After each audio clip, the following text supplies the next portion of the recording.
craft beer friends, and welcome to Season 9, Episode 14 of Tap to Craft Podcast. I am Denny Luce, coming to you from Boise, Idaho, and my partner in craft, the dog whisperer, and my favorite Florida man from Tampa, Florida, Mr. Kris McKenzie. How are you doing tonight, Kris? I am doing tired today, Denny. Of course. Well, you know, it's weird. It's unusual tired. I was up at 3:30 this morning. Normal time for me. Yeah. Well, for you, sure. 3:30 this morning. My daughter had a friend fly in for her 13th birthday all the way from Washington State. So we took her to the airport this morning. Her flight left at 7:30. So we were there at about 5:30, and she's 13. So we got to sit in the gate with her for 2 hours. Oh, so, nice. So then we came home, didn't work, but had so much stuff to do that I'm going to drink some beer with you guys, have some good chat, and I'm going the hell to sleep.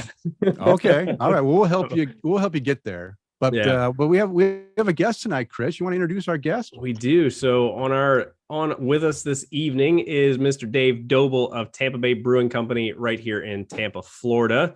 Dave is what is your title with Tampa Bay Brewing Company, Dave?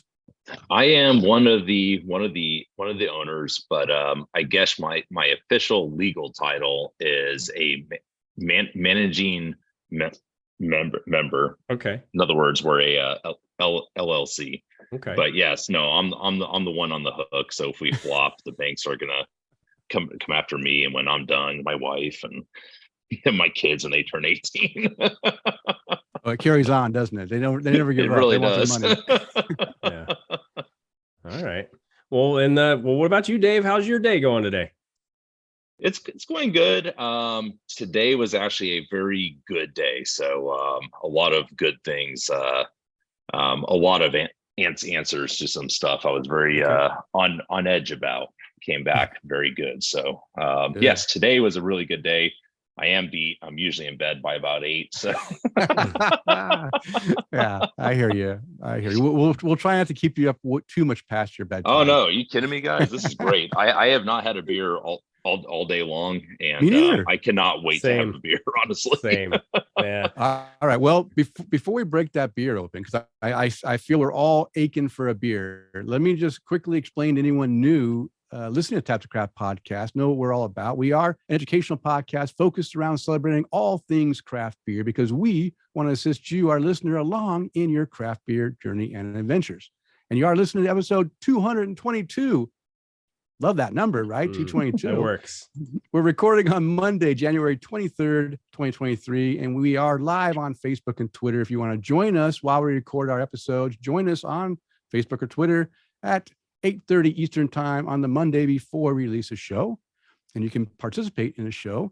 And in this episode, as we already mentioned, we're going to interview Dave Doble, the owner of Tampa Bay Brewing Company, and find out about his craft beer journey, and also learn about Tampa Bay Brewing Company history and how the ups and downs and how they got started and where they're going. And that's what's exciting in this episode, as well as some great conversations. So let's start this conversation off by doing our first tasting of the session. This we're going to go ahead and we're going to do the Reef Donkey, and this is an American Pale Ale from Tampa Bay Brewing Company, and this is a 5.5% ABV, 36 IBUs.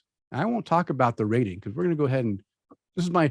By the way, Dave, this is my very first Tampa Bay Brewing Company beer. Okay, so let me ask you this. What is the date on the can, number one? the 11/22/22. All right, very nice. And Not hopefully too old. It's been kept nice and cold and Nice all ready to go. From the time it left left Ybor, it was cold.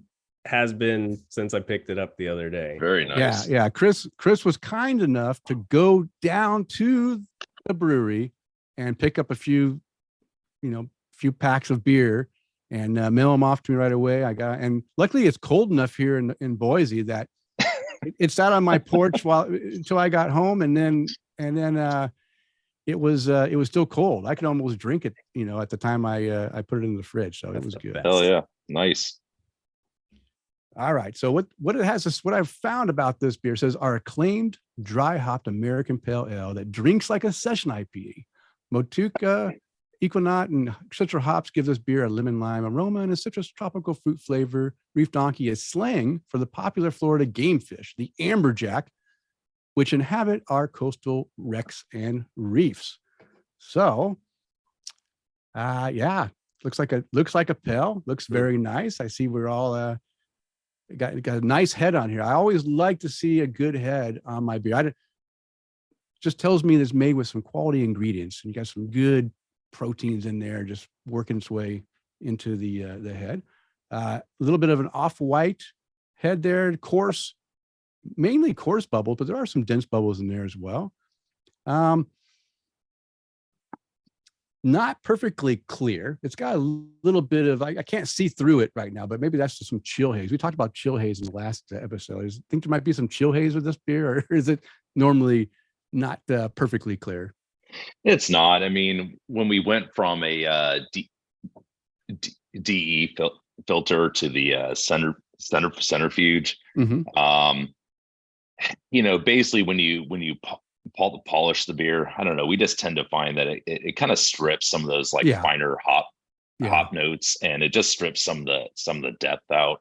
So as craft beer progresses down this road, we find that people want us to err more on side of the flavor side rather than the eye appealing side as far as being clear. So clarity to us at this point is more of a secondary focus. But when I first began to brew this beer, it was very, very high on my list, and I used to make sure it was just polished. No. It looks fine to me, and I agree with you. Sometimes having that extra stuff in there helps add to that flavor, and that's what people like. They like good flavor. I could tell you right now, just taking nose hits off of this, really nice citrus aromas. I mean, really bright character out of here, and I really want to drink it, right? Because it just welcomes you and says, "Hey, I'm here to enjoy." So go ahead and enjoy it. So I'm going to take a sip. It's my first sip. It's just like the one I had 2 days ago. Wow. This is kind of reminiscent of an IPA, but maybe a sessionable IPA, but with some nice, good citrus. It's got a lot of citrus in there for sure, flavors, and I like the fact that it's not heavy. It's got a lighter character to it, so it's got a nice body that makes it easy to drink. Yeah, and some bitterness too. So this beer was born out of my need to have a really perfect beer for the boat, and sorry, my wife just says no, it's okay. She can come on and say hi too if she wants to. They're asking you to come on. That's what you get. But anyways, I'm really into spear fishing, and amberjack is one of the game fish that we target here. I really needed a good beer for the boats. I mean, you're coming back up from a dive. This is the beer that you want. So that's the reason why the actual name of the beer is red and white. It's the same color as they're in the scuba flag. Oh, okay. And I just wanted it to tie into all of that, but I also wanted some local slang in there. So, because I mean, people see it, they're like, Reef Donkey, like, how in the world did you come up with such an odd name, and why is there a fish on there? And it's like, you're not from around here, are you? Yeah. So, well, Kyle Marrero from Marker 48 just hopped on and said, "Cheers to you guys. Cheers, Dave." Cheers, Kyle. Yeah, cheers, Kyle. Buddy. Yeah. I one thing I noticed is Reef Donkey. I've heard this beer because Kris has mentioned it before. Our good buddy Joel Bingham from Fermented Reality has also mentioned Reef Donkey as a go-to beer, and I always thought when I first heard it, I'm like, wow, what is a reef donkey? And it wasn't until I actually, had it in my hand and I realized, oh, okay, it's a fish. And now I like the fact that you incorporate parts of the whole experience into the market, into the can. It's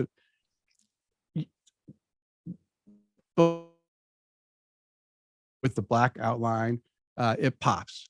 I like the fact that you use not a standard font, right? It's something that kind of, also looks, maybe aggressive, right? Like you're going out and going spearfishing for these reef donkeys, and it has a fish. So then I realized, oh, it's got to, reef donkeys must be this fish. And then I went and found the information description of it, and sure enough, it was talking about a fish. So, I'll say I'm not disappointed. Everyone talks up this beer, and it is very enjoyable. I love the flavor, and like I said, I enjoy IPAs, but I have really gravitated towards more of a pale ale of late, especially in the last few years, because I just get, I was a big hop head back in the late 90s, early 2000s when IPAs were first making headway in the craft beer scene. And I just couldn't get enough of that,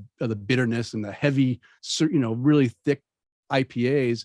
And then now over time, right, fast forward 20 years, and now I really appreciate things that are lighter and that I can pull out those flavors without just being overwhelmed with bitterness and, hop, resin, oils, and Sure. such. Mm-hmm. I like this beer a lot. Now, do you guys still have the boat that looks like the can, Dave? I upgraded the boat, and it's getting its wrap in two weeks from now. Okay. Dude, with Reef Donkey again on this boat? Or? Yeah. Okay. Yeah. So we're at about I think last year it came in, we're at 68% of what we actually produce is Reef. Okay. Obviously that's the main horse in our distribution side. Mm-hmm. So it's definitely what pays the bills and allows us to have fun and explore and brew all kinds of fun stuff. So okay, that totally caught my eye. I remember the first. I've been in Tampa now for 8 years, and the first time I came out to your West Chase location and saw the boat, I was like, this is the coolest thing ever. we were actually there for one of the fire and beer events. Yeah, we volunteered for that one, and I remember seeing it, and I was like, oh my god, it's so cool. But yeah, it looks just like the can, Denny. Or it did. Nice. Yeah. Yeah. Down in the Keys once, I was stopped by this Coast Guard boat, and yeah, they come over to the boat. They're doing their safety checks, and they're going through. Oh, do you have this? Do you have that? Blah blah blah. Let's see. A horn. Do you have a horn? I had just rigged a donkey horn on the boat, so I do the horn. This thing starts making the sound. The guy looks up at me. He's like, "Are you serious?" Nice. That's good stuff. It works, right? Oh, nice. Well, thanks for sharing the stories too about this beer. So yeah, I can see why this would be your flagship, and it sounds like you guys have a lot of fun with it. And I'm going to enjoy finishing this one off as we continue on to the show, because now, sure, Dave, we're going to put you on the spot. As I mentioned early in the show, we're all about discovering and talking about people's craft beer journeys and helping them along on their craft beer journeys. Because as we all know, a lot of times when people are first exposed to craft beer, it may not be a positive experience, or it may be a very positive experience, and they just decide that, wow, I've just discovered something that's fantastic and I need a lot of it. Or it's like, yeah, this is not for me. Give me something that's a little lighter. So, but as you travel down that road, things change, right? Your tastes change. You become more acclimated to the different flavors, and you try new styles, and it just grows. And that travels can go linear, but typically it starts going one direction and ends up coming back around in a circle to where you were originally. And so That's how we're going to go ahead and we're going to talk about your craft beer journey. So first, we always got to find out, how did you discover craft beer? So I grew up in Europe from the time I was 3 until 10. And, you know, my family always enjoyed whatever local beers we could buy. And my parents didn't mind if I, you know, tried any of the beers. I mean, shoot, when we used to go out and eat, you know, I'd be served shandies. So beer's always been a very normal part of my life. It's not really something I had to have a thoughtful pursuit of when I was young. So it's really hard to kind of say when it began. If I have to pinpoint kind of where I started to understand that there was a conscious choice of choosing a flavorful, you know, real craft beer as opposed to industrial beers that are brewed, you know, through, well, you know, I can go on about that, but we understand. You know, Sam Adams Boston Ale, I would think is probably about the first. You know, that was at about the time when, you know, Pete's Wicked Ale was out, and then if you want to go nuts, you know, when Buffalo Bill's Pumpkin Ale used to come out all the time.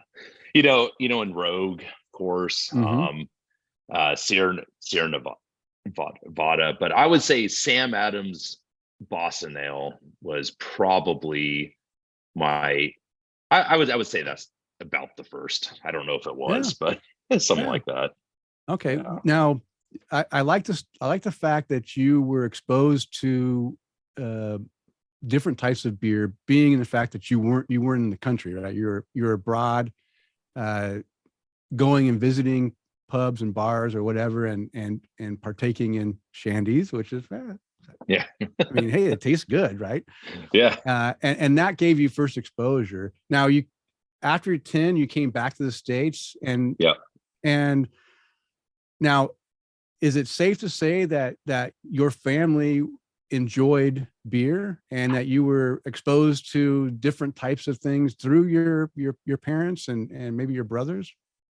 Yeah, my family always did. I would say that my two oldest brothers were the ones that really started to go hardcore down the path of just I don't know, just wanting to understand more, which also led to, you know, to the home brewing.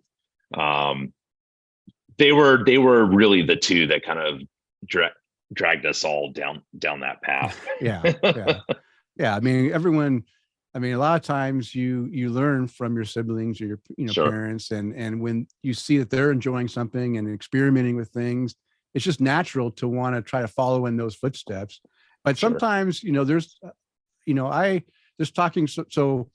have a son and a daughter. My son's not much into beer. He'll drink it with me, but he doesn't like it, or he doesn't like alcohol in general, but, you know, he partakes a little bit. But my daughter, the younger one, she actually, you know, she really did gravitate to it. And even though I tried to, you know, they were very enamored when I would bring beers home and they would see it at a young age and want to try it.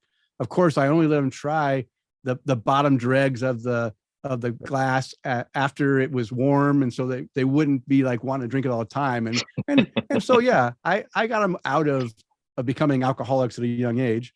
But luckily, you know, they grew up, and now my daughter and I, we enjoy drinking craft beer, and my son does too, just in a, you know, not as much, right? He's not as into, actually neither of my kids are into the IPAs. They like more of the lager, porter. They like kind of the darker beers that are not too bitter, but have some sweet, like browns. Like both myself and my daughter, we really enjoy a good brown ale. It's something that that sounds, people say it's just so blasé, right? The name is blasé, the flavor is kind of muted, but a good brown ale can have some great flavors that absolutely, you know, that just you know, make it enjoyable. So but yeah, so I understand the whole sibling and influence there. Okay. And you already mentioned kind of your gateway beer. You say with Sam Adams, so we'll take that. And then after you started trying craft beers, was there a style or a beer that you just didn't like at first, and it maybe grew to like it in the future, or is there a beer you just always hate? You're just never going to drink that type of style. Yeah, I mean, I don't know. I would say any industrial produced beer. I just have a very intense hatred towards it. I do, and people say I'm a little intense over this point, but I just feel that I mean, I could tell you've been in the craft scene for a long time. We have fought so hard from person to person just to kind of give people a chance to open their eyes and see that there's just something more out there than being marketed to. And we have fought so hard for it, and it's been a cultural war. And then to see the tactics that they use against craft beer, and then to see fellow brewers out there embrace those beers and almost use it as kind of like, look, I'm cool, so I'm going to drink this. And it's like, no, that's not cool at all. We just fought a cultural war. I mean, like honor the past, understand what we're trying to achieve. And I think craft beer has reached a really important part on the timeline. So I think it's great. I know that's not what you asked, but no. Yeah. No, I understand that there are beers that, I mean, early, and again, just to give you a history of mine, I started, basically, I mentioned Henry Weinhardt's was like a special beer for me to drink early on, because it was a little bit more expensive than the stuff that we could buy. I was in the Navy when I left high school. I went right in the Navy. And so when you're in the Navy and you're not getting paid very much, you don't have a lot of money to spend. So I was, raised in Oregon, and Henry Weinhardt's was a big brand in Oregon in the 80s. And so that's what I gravitated towards, because it was flavorful and I was splurged on that. Then I ended up being stationed over on the West Coast, over in Washington State. And there was Thomas Kemper Brewing, which was right outside the sub base that I was stationed at. And we went there with our group, and I fell in love with craft beer. That's when I was first introduced to craft beer. And that was where, dark lager, I never had a dark lager before, and it was just fantastic flavor out of a lager, right? Lagers were always light and tasted funky to me, and I never liked lagers, but I had a dark lager that was special. And then I had some, I had beer with fruit in it, right? It was a raspberry wheat beer, and I never tasted a wheat beer that had fruit in it before. I was like, wow, this is fantastic. And so that's when I was first introduced to it. And then I started branching out and looking at stuff that wasn't right in my local area. That's, Black Butte Porter and Red Hook back in the day, and Alaskan Amber, those were ones that all had different flavors. That was just shocking that there would be that much different flavors coming from beer. So even though I was enjoying that, the problem is that those beers were very expensive, and I was on a tight budget. So I couldn't drink them all the time.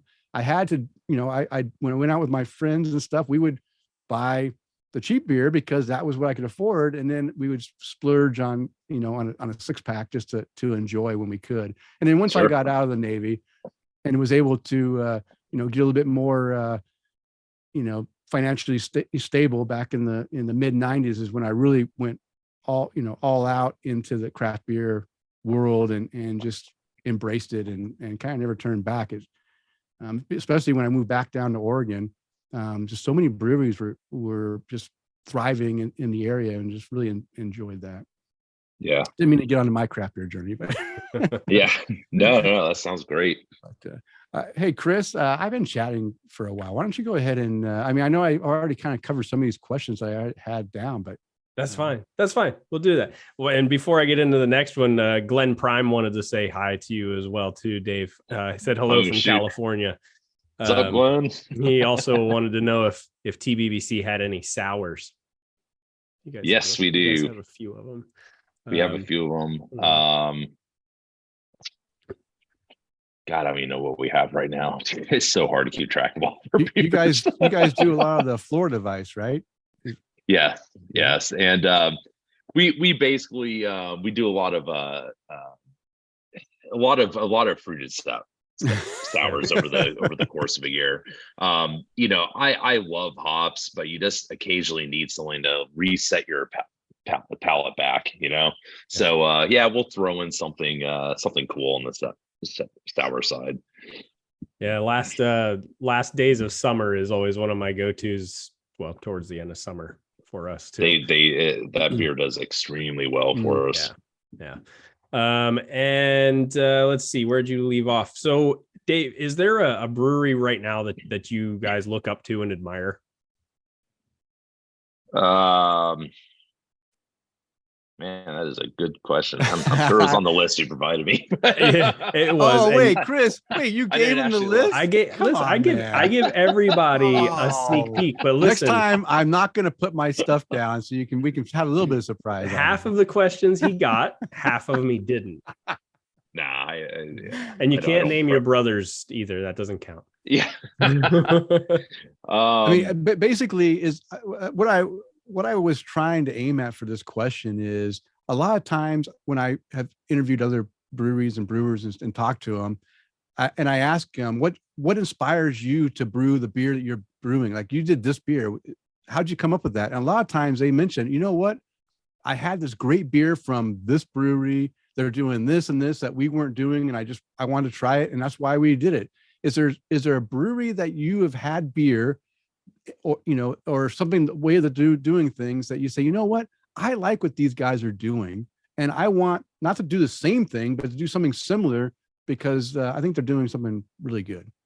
Yeah, I mean, I wouldn't really say there's one. I would say there's a quite the collection, and I make it a point even amongst my team to travel. And every new place that you go and see, that you go and visit and touch and smell, you always come away with like a little extra piece of inspiration. And I really couldn't name one. I couldn't even name five. It's just, I don't know. I mean, like I said, every new place that you go, there's just something there. Yeah, always. Yeah, that's tough. That's definitely tough because I mean, as much as I see you bounce around, like I can only imagine. Yeah. Hey, Kris, Eric just I know, I saw that. Almost exactly what I have on my list. So you might as well ask Eric's question. So one of our listeners, Eric in Minnesota, right? Yeah, Eric's in Minnesota, Denny. Okay. Yes. He said that it seems like the market can be cyclical, and this is almost verbatim what we have on the next question. Do you have a lost beer style or underrated style that you would like to brew or bring back? Our question was, is there a beer style or brewery that's no longer around that you wish would come back? So you don't want the brewed IPA to keep coming back, right? No, I think the brew kind of like made its splash and went where it should. Yeah, exactly. My secret beer that I love that we really don't explore are smoked beers. Yeah. I just find them so unique, and if they're done right, I mean, my God, they're awesome. Yeah. My last two I personally brewed was a smoked IPA, and the other one was a smoked brown. And the smoked brown had like I'm trying to recall. I want to say it was like 88% Wireman smoked malt in it. So pretty much the base malt of that beer was smoked. It's just absolutely amazing. So can I give? No, I just wanted to. I liked I like your answer because that's what I was thinking of. One style you might bring up is something smoked. There's a brewery here in the Boise area. It's called Bear Island Brewing.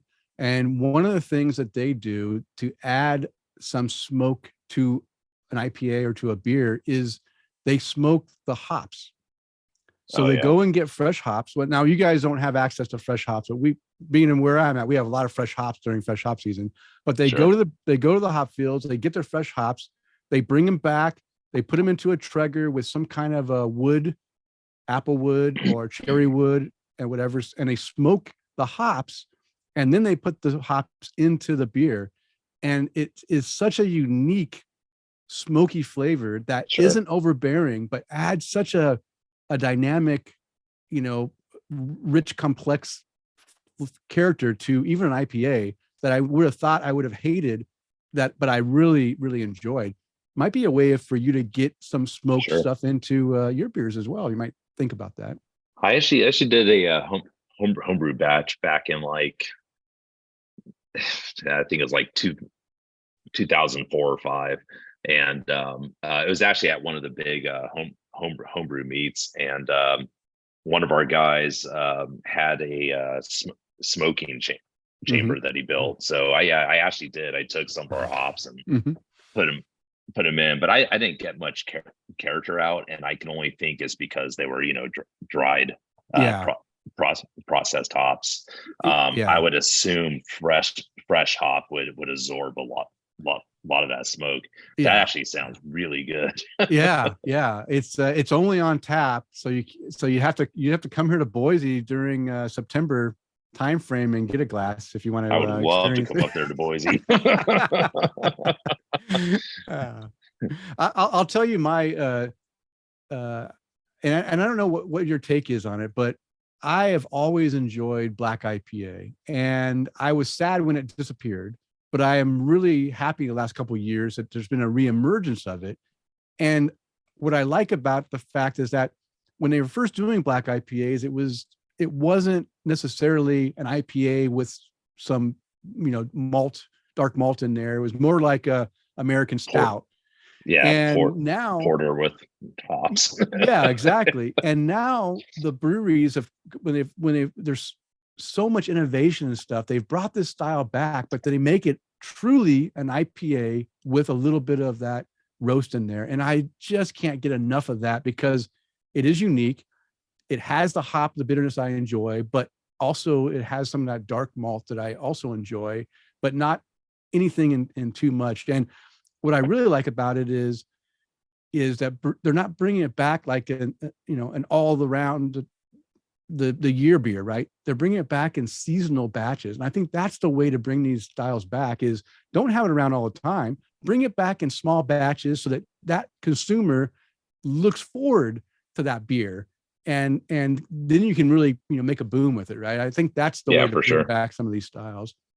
Yeah. I mean, as far as that style goes, I mean, it's a pretty large learning curve to have your hops overcome the roasted malts. It's my first two batches of it. I mean, it was good, but I mean, it was pretty much like it pretty much ended up being kind of like a brown porter in a sense. Yeah. I mean, and I hopped the hell out of it, and I'm like, what in the world? Like, where did the hops go? And I finally understood. I'm like, you have to just make it black, just like a little bit, you know what I mean? And it was hard.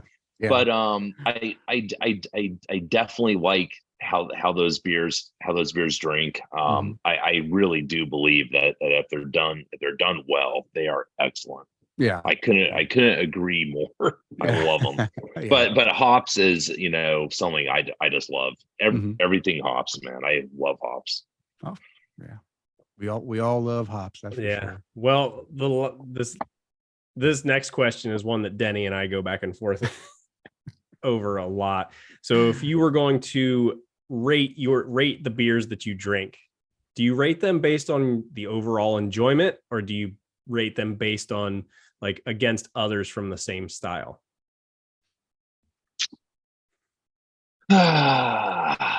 Both. It really depends on the intent of my rating, you know.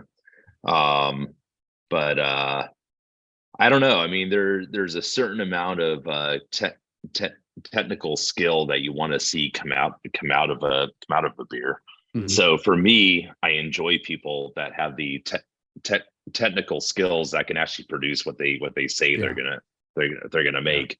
But yeah, in the end, of course, you know, it has to be good, and you have to enjoy it. But being able to enjoy it, you know, somebody that's highly skilled in their craft, I mean, that's huge. Yeah. So, Yeah. So that it's just an ongoing, it's not a joke, but an ongoing funny thing that we do, because I rate my beer not by style, like BJCP style, but by the style that they're in, right? So, and the way Sure. reason I do that is because I drink a lot of beer and a lot of styles. I love almost all beer styles. There might be one or two that I, drink less of, but when I go and I see a beer and it's a certain style, I want to know in my mind if that beer was one that I enjoyed for that style. And so that's how Sure. I rate, because I don't want to go and say that I rate a beer a 2.5 out of 5 because it doesn't match up to all these double IPA, hazy IPAs, or whatever that I've had that I enjoyed a little bit more. No, those will be rated against themselves. I'll keep my porters, browns, a lot of underrated beer styles. If I have a 5 in a brown ale, I know that brown ale is a killer brown ale, and that's how. Sure. That's why I do it. But so many other people just say, you know what? I just want a running scale of if that beer was good and a good rating, then I'll drink it, right? They don't care about the style. They just want to know the beer is good. Either way, there's no wrong answer. Sure. No, I got to admit, I've never actually rated a beer before. I figured not. That's why I was hesitant. I'm always hesitant to bring on, when we have our brewers and our brewery owners and stuff, because, a lot of them don't. For one thing, they don't like Untapped because it's such and it can be a pretentious, I don't mind it. I mean, thing, and it's fun. Yeah, it's fun. But then there's people like myself and Kris and my buddy John and other people, and most of the people here in our community that do Untapped, is we use it as a tool to help us, one thing, keep track of the beers we've had, and also to help other people understand whether a beer is good. So I always put descriptions. I fill out as much information as I can. And I've got nearly 5,000 unique beers on mine. I've slowed down over the last few years. Plus, Untapped has taken away a bunch of my check-ins. That's a different story. But I like to help other people, and I like to help the brewers get really constructive feedback on their beers, and not just rate it and not give them feedback. If they, and I do get, amazingly enough, I get feedback from brewers thanking me for my honesty and for what it is. And they'll try, if there's something that I said constructively, they'll go and say, well, look into that. That sounds like a good, that's good feedback. So sure, it can be used in either way. But I know that, that my buddy John, who was a co-host before Kris, who opens up a commercial brewery, I think he has really become frustrated with people who rate beers, but poorly, but don't put any comments on there, and it just kind of drags down, makes the beer look like it's not good, but in fact it's really a good beer. They just don't like sour ales, so they give it a low score because they don't like sours. Well, don't rate it then if you don't like sours. Sure. Yeah.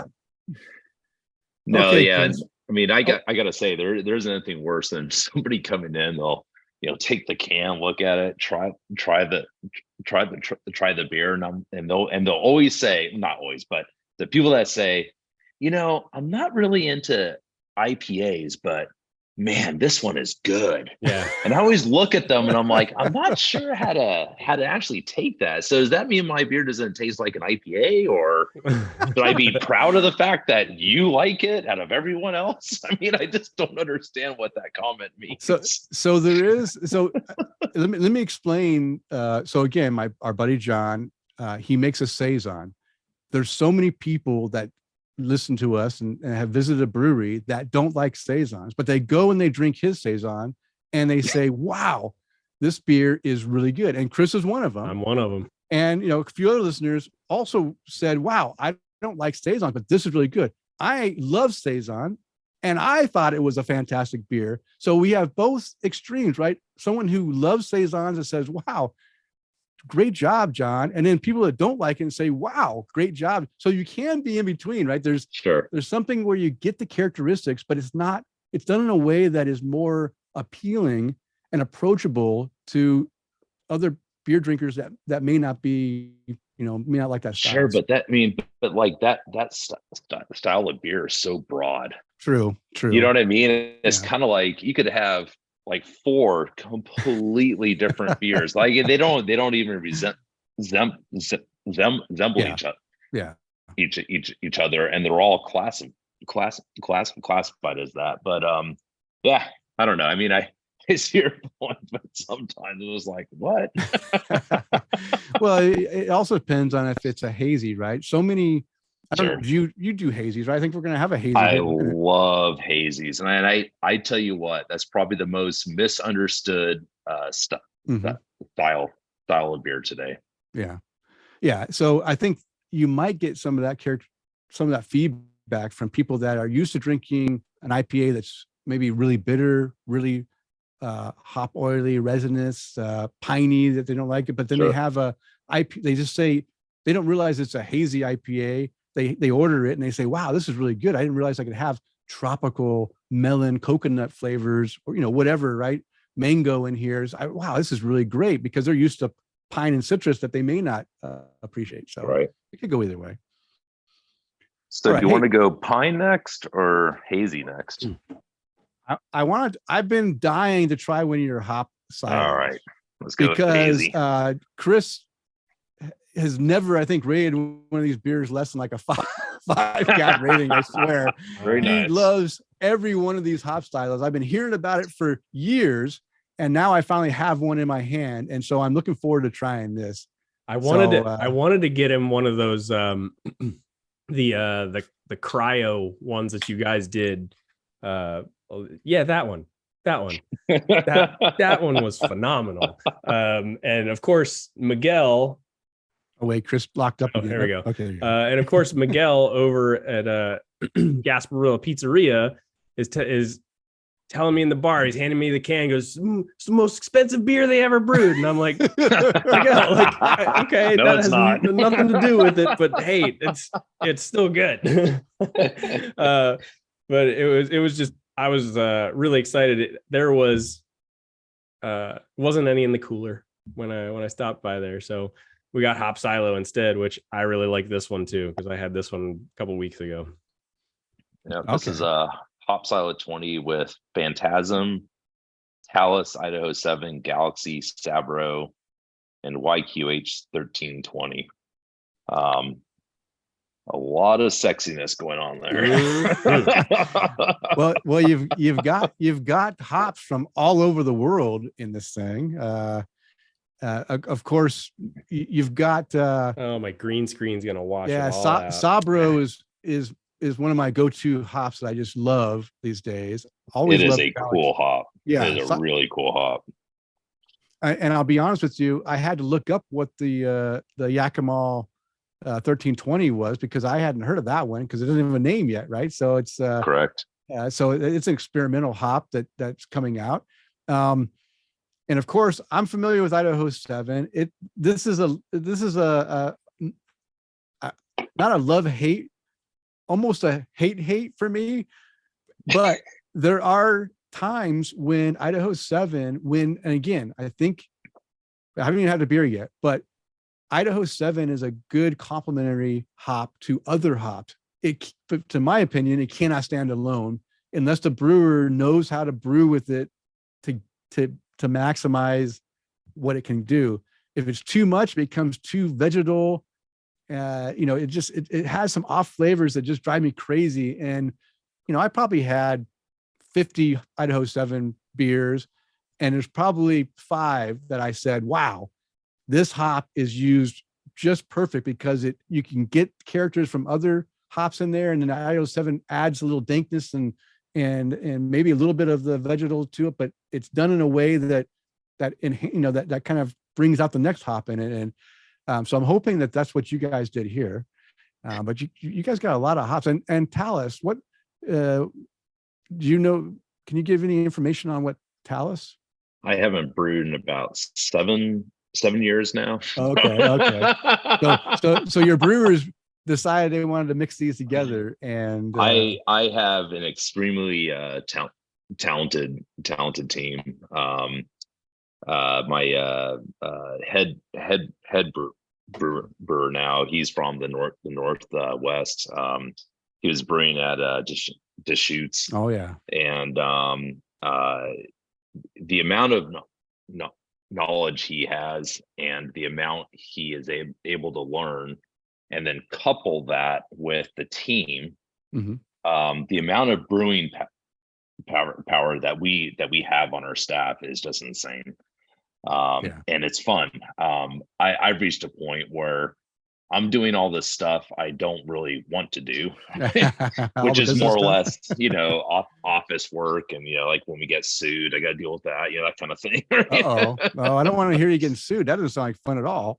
Have you heard of Global Kegs? Oh, I guess I can't mention them. I never heard of them. So we will just leave it at that. I don't want to get you in trouble.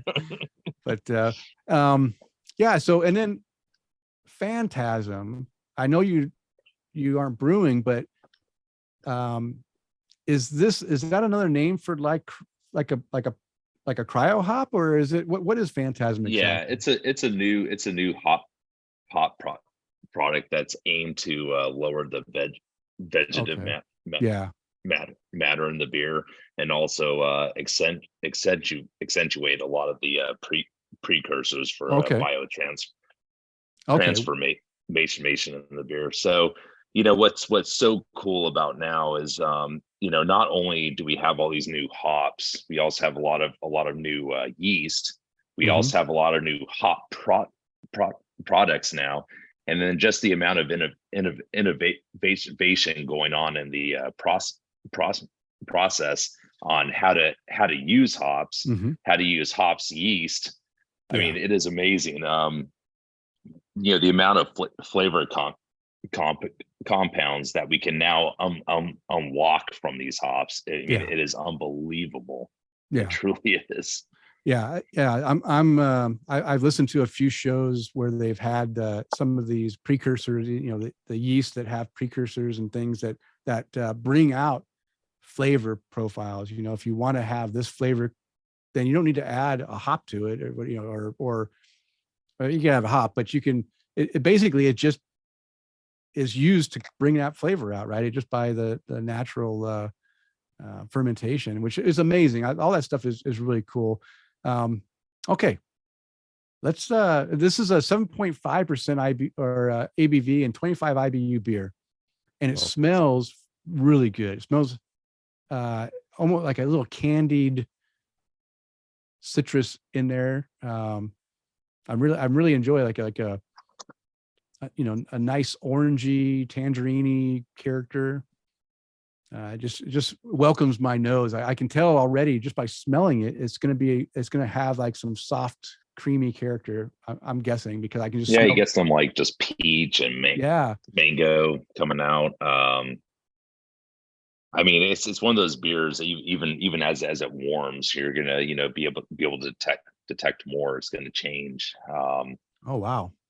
I know this is a lot going on in this beer. Yeah, this caught me off guard because you just mentioned like some peach and stuff, and I wasn't expecting it in the flavor, with some like peach skin character, like the, what do they call this, like the peach skin, right? Like that that character comes out in the flavor, really soft and delicate, and it's really nice.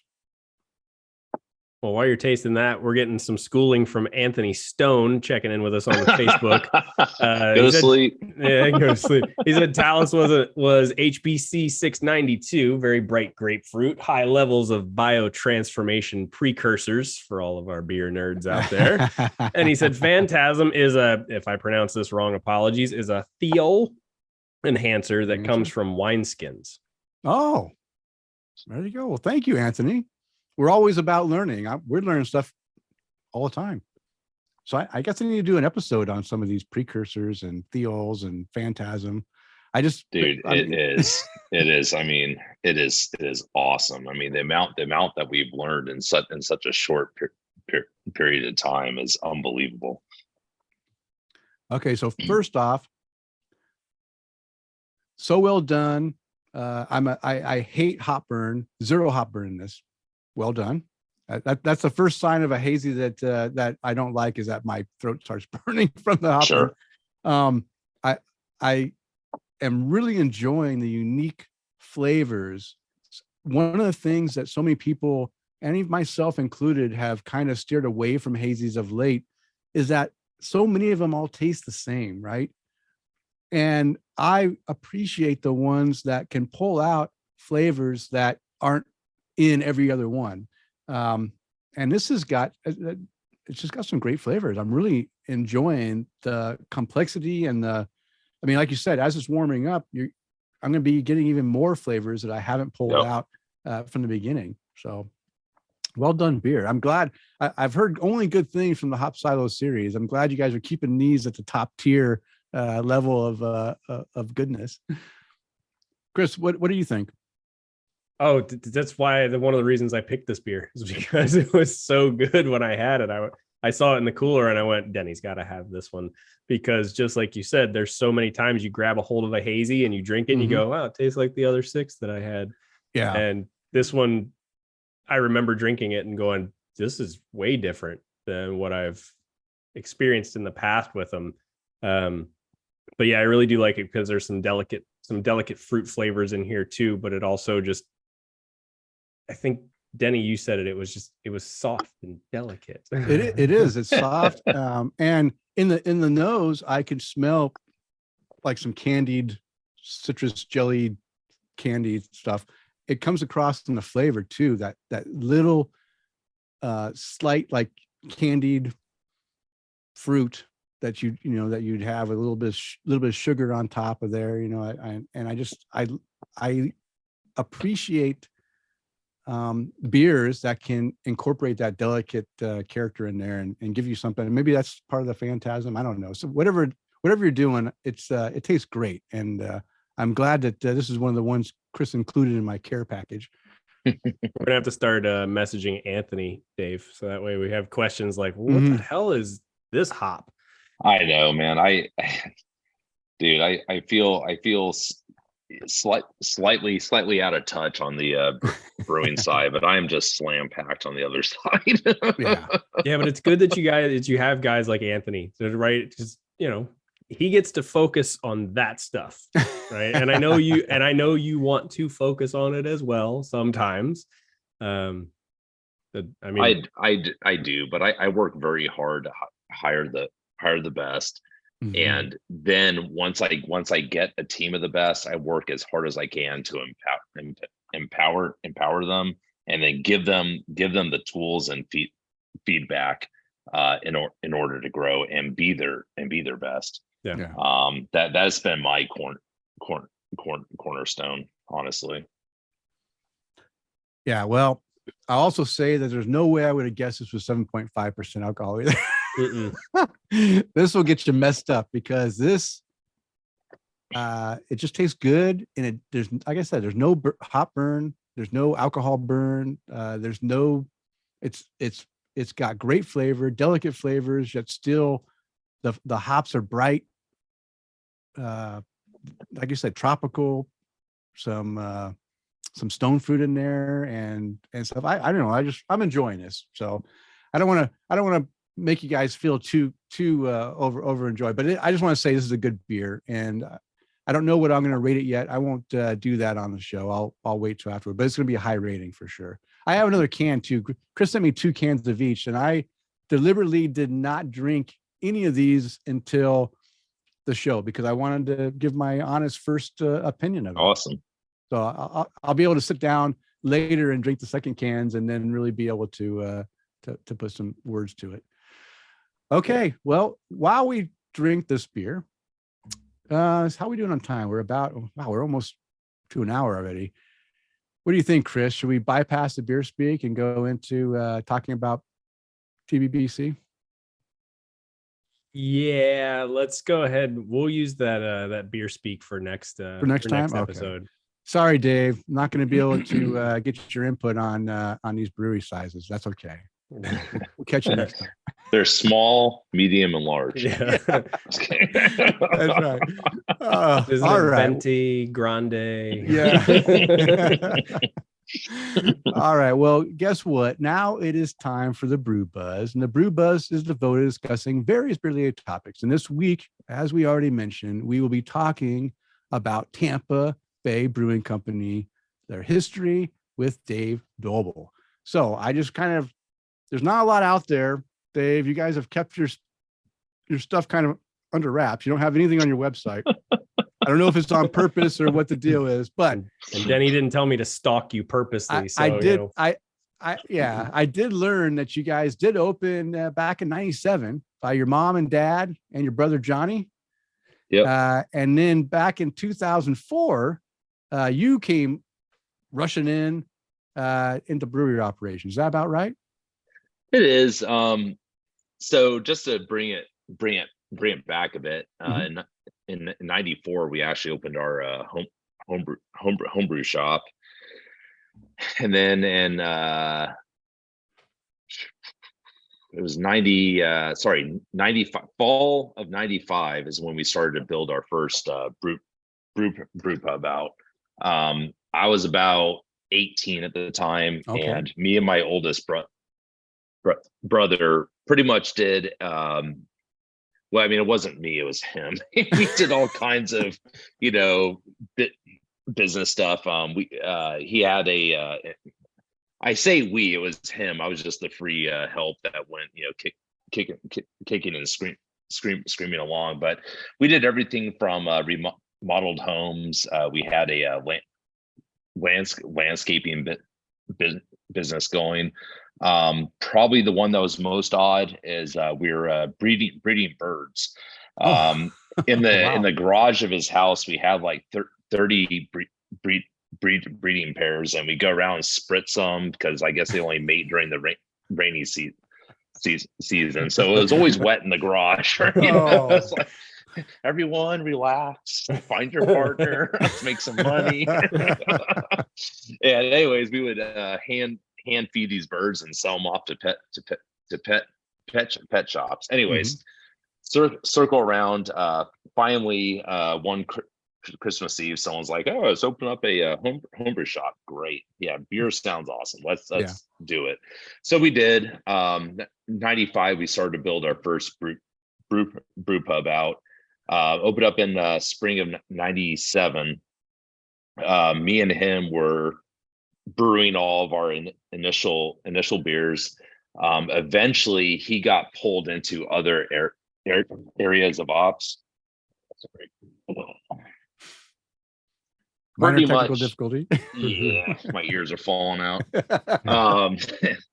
So pretty much what has happened to me now, where I'm getting pulled into other areas of ops, is what happened to him at the time. So I ended up brewing all the beers until fall of '98, and I left. I went off to pursue my own career path, and in 2003 he died in a house fire. Fire, which my mom and dad were left. My mom was the one that was running ops. She was just having a really hard time, and our beers went from like 8 beers on tap down to like 3. I didn't really think they were that good, and so I just couldn't watch this place fall. So I actually left my career, came back. I and entered full time in 2004, and my whole intent was to kind of build the place back up, sell it, and that way my folks can get their cash, and I can go on and do my own thing, because there's reasons why I left the first time. So anyways, I don't remember what year it was, whatever year it was, 2008 or something. Brought a broker in. He's like, I could probably sell it for like 900K. Well, we were about 750K in debt. So I'm like, yeah, that is just not going to work. Like, we were way too hard. So that's when I kind of approached my folks, and I'm like, I'm willing to stay and build this to the moon, but I need ownership. And they were very gracious enough to give me, half. So I wrote the business plan for the production brewery we have now. First one I wrote was in 2009, and then finally started construction on that. It was like 2014. Wow. It was really hard to find. It's the funniest thing. I write the business plan for it. It makes sense. Go to the bank. I'm trying to secure financing. And the one question, actually there was two. Number one, they're like, well, do you have distribution yet? And I'm like, don't worry about it. Everybody wants our beers. I didn't have a clue, man. I didn't realize how hard it was to sell a freaking keg of beer. Right? So like, everybody wants our beer, right? And then number two, they're like, well, have you picked a site yet? And I'm like, a site? Are you kidding me? That's like the easiest part of this. It wasn't, man. We went. The spot we're at now was actually the fifth spot that we actually put effort in. And what's funny is I found this space for lease in the business park that we're in now.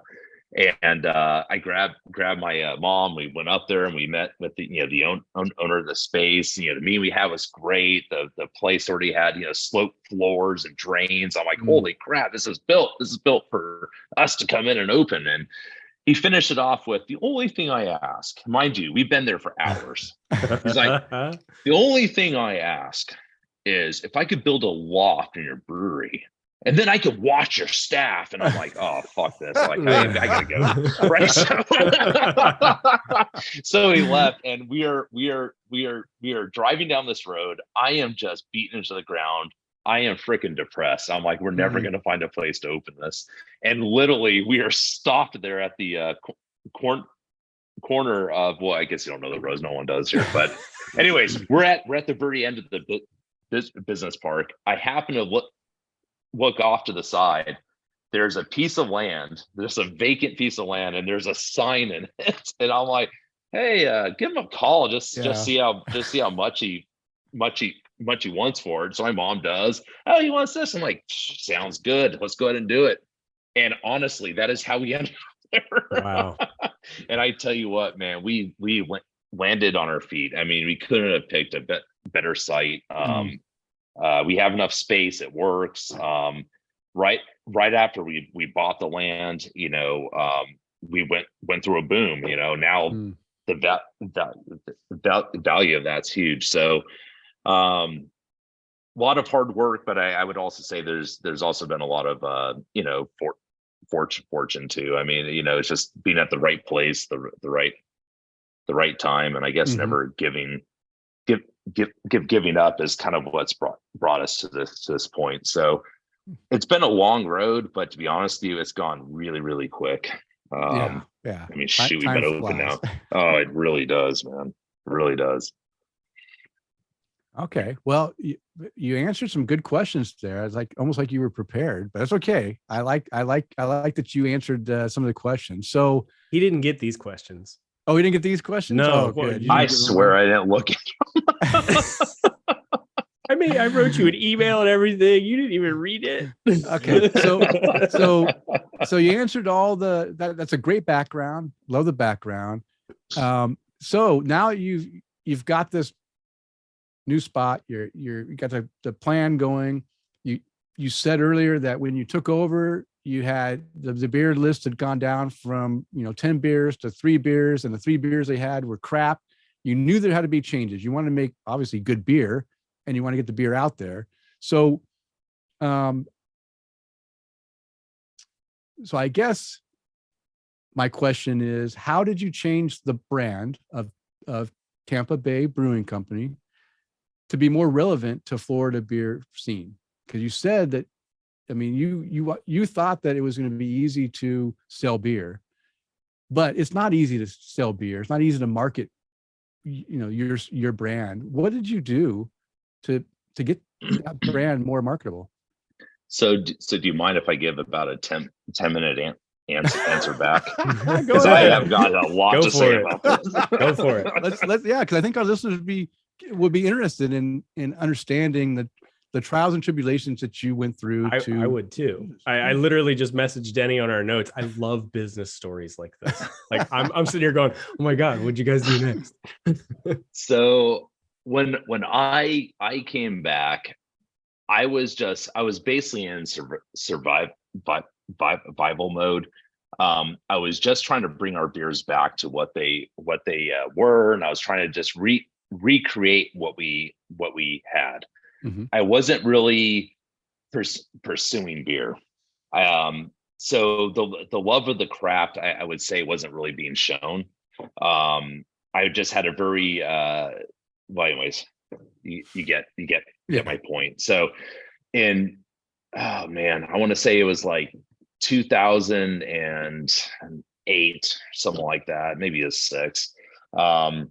I had this fest, and I literally went into the cooler box and I go, well, this tank's the most full, that one's the most full, blah blah blah, and that's how I chose the beers I was going to bring to this fest, right? So I've been brewing my ass off all day, and I go and fill up these kegs, and I go this event before.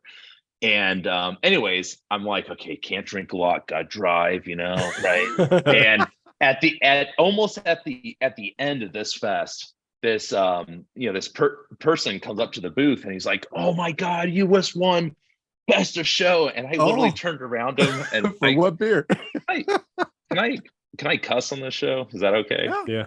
Okay. I turn around and I'm like, go fuck yourself. I won best of show. Like, what are you talking about? There's no competition. I'm like, right. He's like, no, Dave, seriously, like, you won best of the show. If you can come up on stage. And I'm like, wait, what? Really?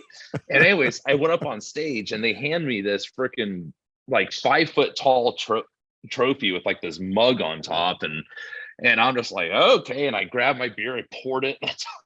Right, I start drinking out of it. Of course, the band's not too pleased with me. I didn't realize how much all this stuff costs. Right? So, anyways, my whole point there is when I don't know, I just saw the crowd and how they responded to the beer, and how pumped everyone was over the beer, and I was like, man, that is cool. I mean, these people are literally touched, and I'm like, that's so cool. And anyways, at that point, I just started to brew again. You know what I mean? I wasn't just trying to solve a problem that we have. Yeah. I started to brew again. And I shortly after that, I went to my very first CBC. And on the first night, we were hanging out in the conference hotel, and every superstar from the craft brewing in industry I've ever known was like all there. Yeah. And I'm like, holy crap, dude, that's so and so, that's so like, this is so cool, And I mean, I was on cloud 9. And somebody actually pointed out Kris Kennis, to me. He's like, hey, that's Kris, Dale's, or sorry, of Oscar Blues. I'm like, oh, no kidding, man, that one beer, I love that. So I was literally walking over to Kris to say, hey man, your beers are awesome, I love them. As I am walking up to Kris, he reads my name badge. He's like, oh shit, you're Dave from Tampa Bay Brewing Company. And I'm like, wait, what? I'm like, yeah. He's like, I love your place. So awesome. You know, me and my brother coming to town, and he starts going on. I'm like, what are you talking about? Like, no, I'm coming up to you. Yeah. Anyways, it's just, man, it was surreal. And that night, I actually called up my mom and dad, and I'm like, this is the year. I'm gonna buy big effing tanks. We're gonna can beer. We're gonna keg it. We're gonna give it out to everyone out there. And to be honest with you, that's what kind of like gave us the push. I mean, we were so broke. I mean, my God, at that time we were so freaking broke. And I literally came back from that. I ordered 3 40 barrel tanks because they were the biggest tanks I could fit in the space. And I literally I scrounged up enough money to put down on the tanks, but I had no idea how we were actually going to pay for the balance on them. Anyways, tanks arrived, managed to get them paid, and that's why my mom's always been good. She's always been good at just being able to find cash. So, anyways, get all those tanks in place, and I wanted a can, and but once again, couldn't afford the canning line till one night. Just drank a little too much. Finally went into the back room and ordered the canning line. And anyway, so started a can. As our brand has grown and morphed, you know, to get back to what you had asked, when we first opened up, and if you recall back in like the late 90s or so, I mean, at least here, the Southeast is obviously a lot different what it is in the Northwest. You guys went through your boom and, you know, the early 90s or so. The Southeast really has gone through its boom in the last 20 years. So in the late 90s, if you liked anything other than, you know, Bud or Miller, there's only a few options. So when you opened up a craft beer place, you had to offer everything. So in other words, you know, right from your blonde all the way up to your barley wine. Today there's so many options out there. What's cool about that is you're allowed to specialize now. I love hops, so our whole brand, the whole purpose of what we do is the pursuit of hops and everything else that, you know, supports flavors of hops. With all that being said, when we began to distribute beer, our brand started to go out more and more. So we have this very old brand. We have beers that are like, you know, old elephant foot. We have our we have just a lot of beers that are named in a very broad sense. They're really not regionally inspired names. And because we grew out of that time. So anyways, it was about, as our brand started to go out further and further in this state, I started to understand that people experienced our brand first outside the four walls of the two brew pubs that we had, and that really started to highlight the fact that we needed a very concise, consistent brand.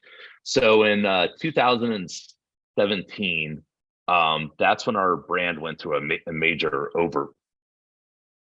overhaul. We went from, you know, the focus on our actual logo itself, you know, the Tampa Bay Brewing Company logo.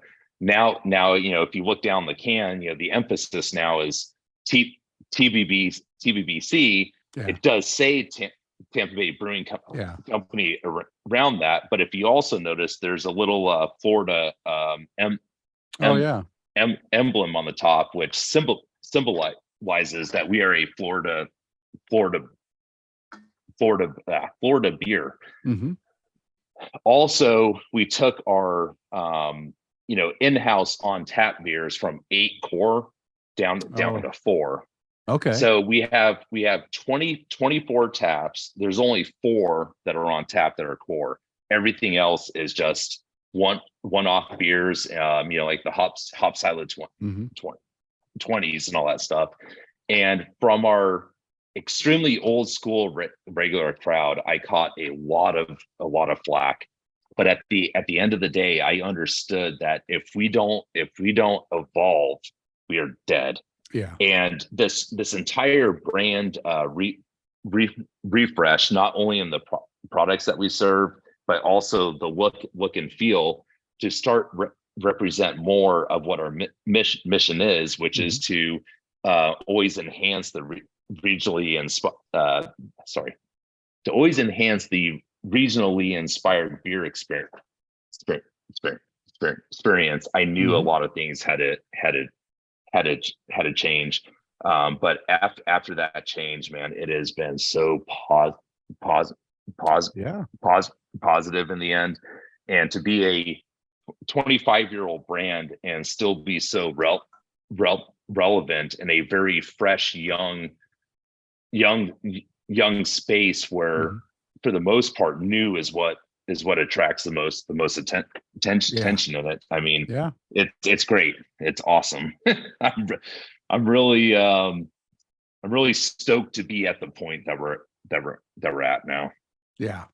No, it makes sense. And I mean, you did good. You answered a few of the questions. So you have 4 core beers that you would call your flagship beers, and Reef Donkey is one of them.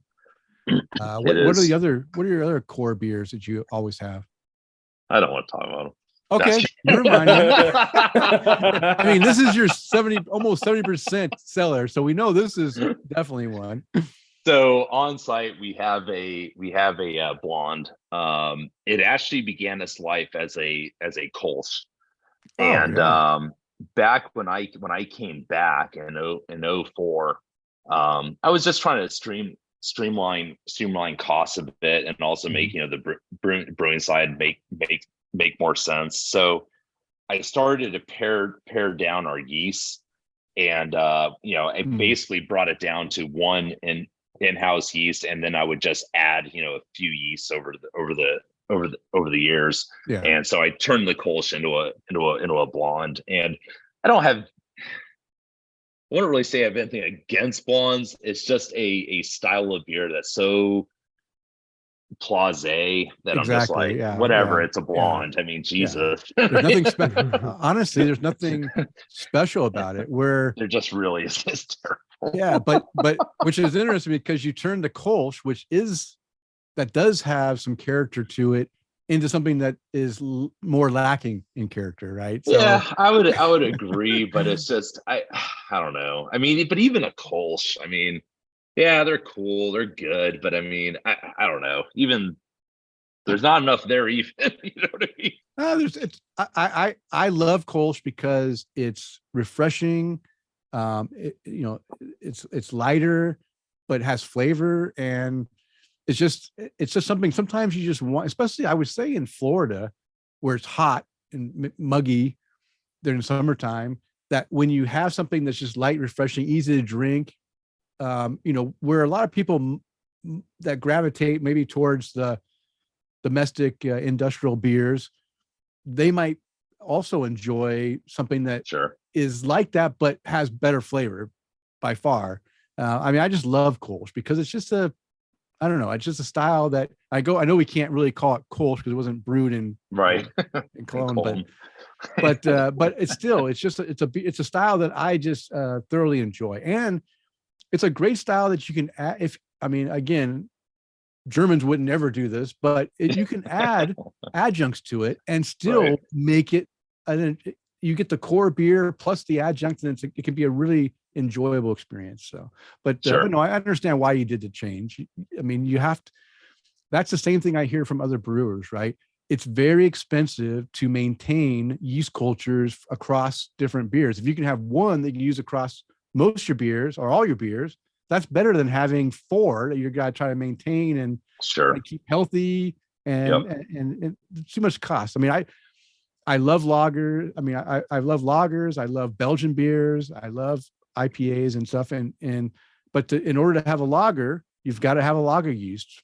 And in order to have Belgians, you have to have a Belgian yeast, and you can't get away from that, right? You're not going to have a Belgian style ale that's not using Belgian yeast. Right.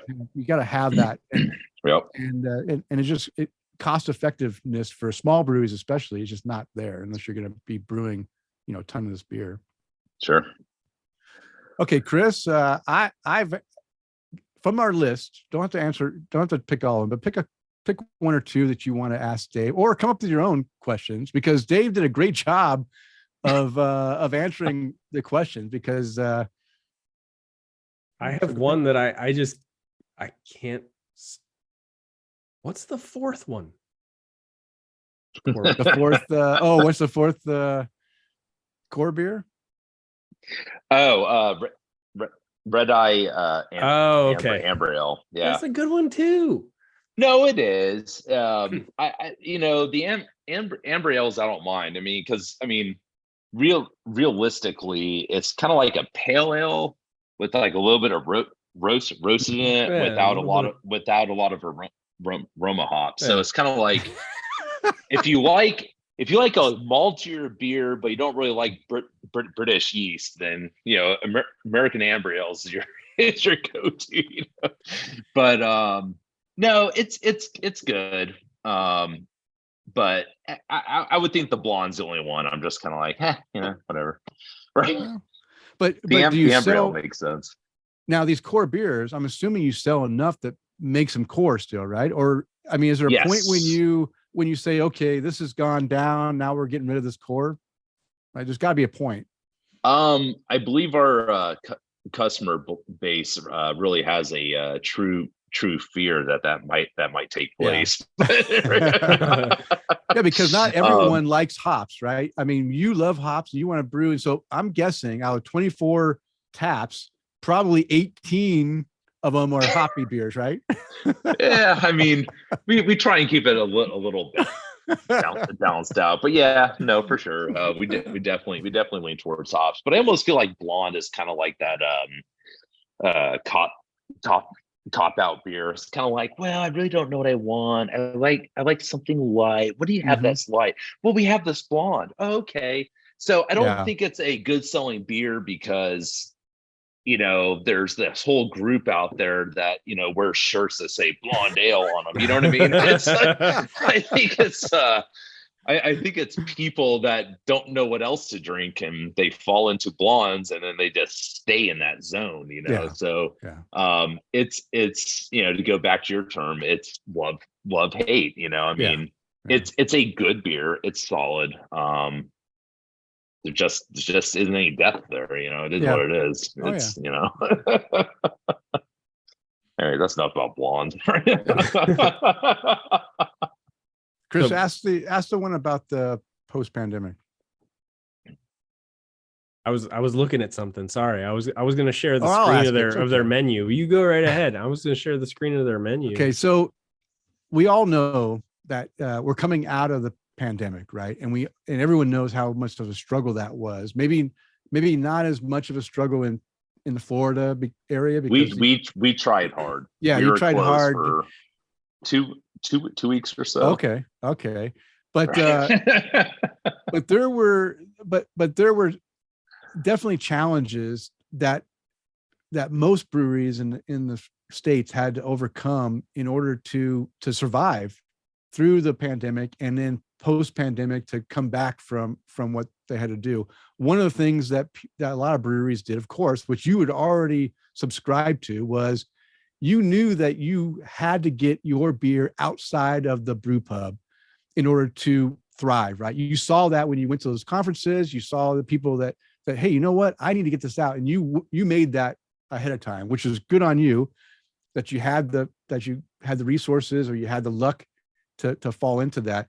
But a lot of breweries didn't have that until they hit the pandemic, and then all of a sudden they were scrambling to get their beer into packages so that they could sell and keep alive. Which I'm grateful that a lot of breweries were able to pivot. I hate using that term, but pivot to a new method where they were solely 100% on premise, and now they had to get their stuff out.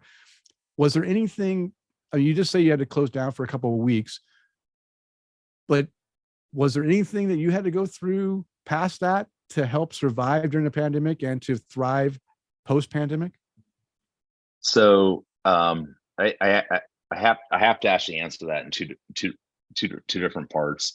Number one, as rough as COVID was,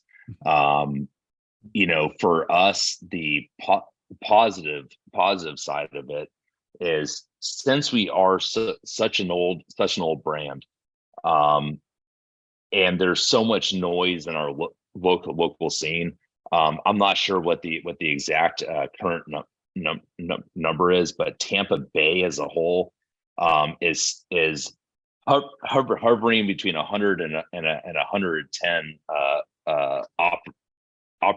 operating breweries here. Yeah, we're doing a lot of cool stuff, but there's so much noise. It's really hard for us to be heard.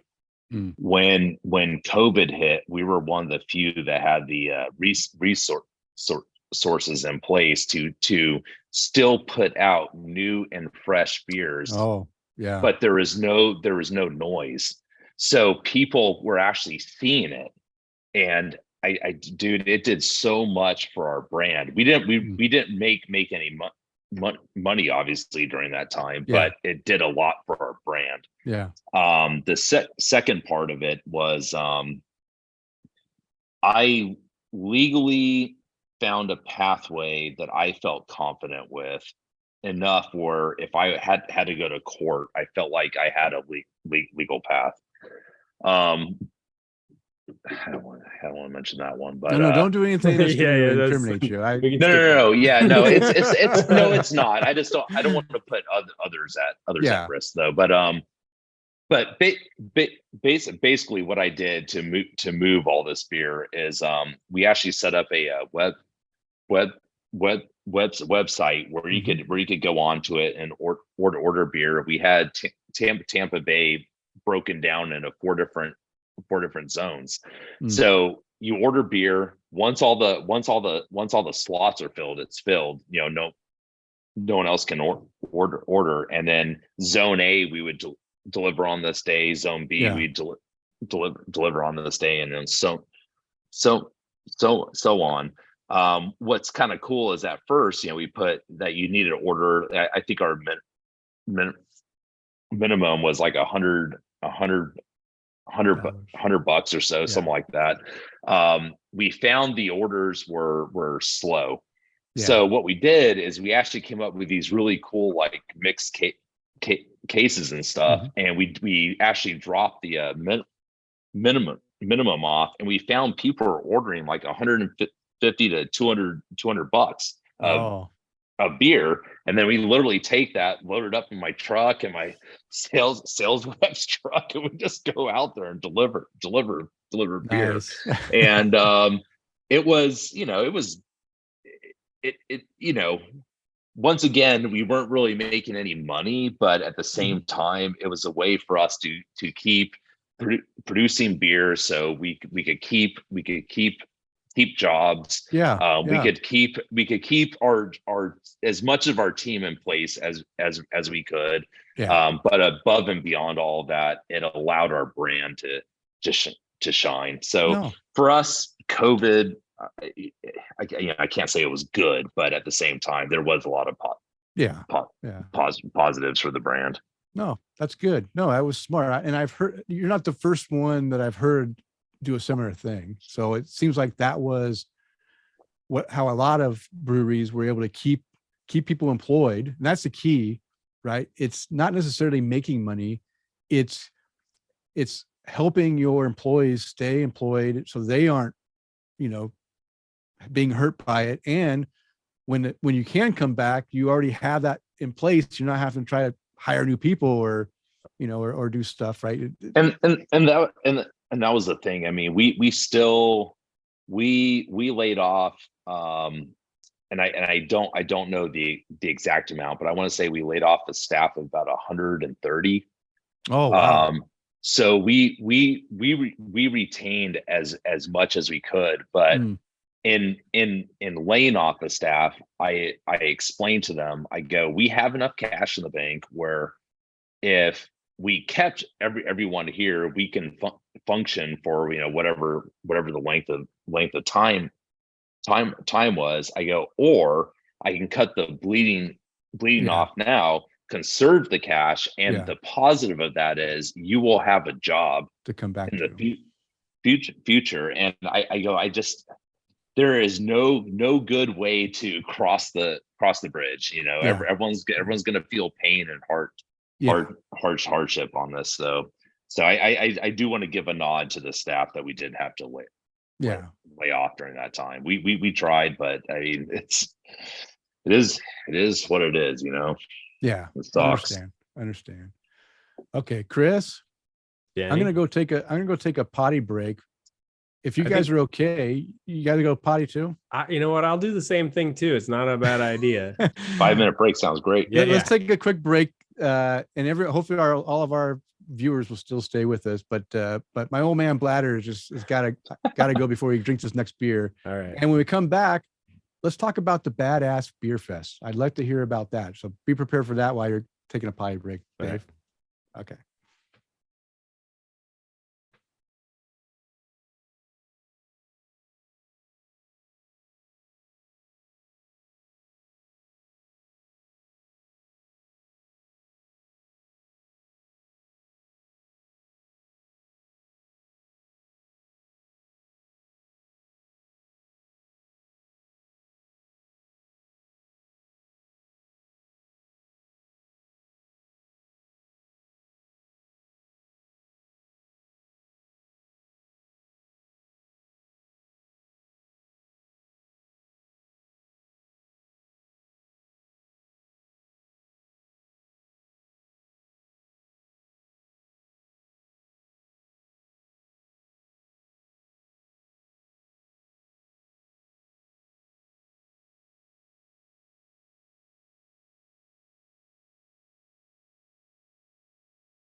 Oh, Kris, slow peer.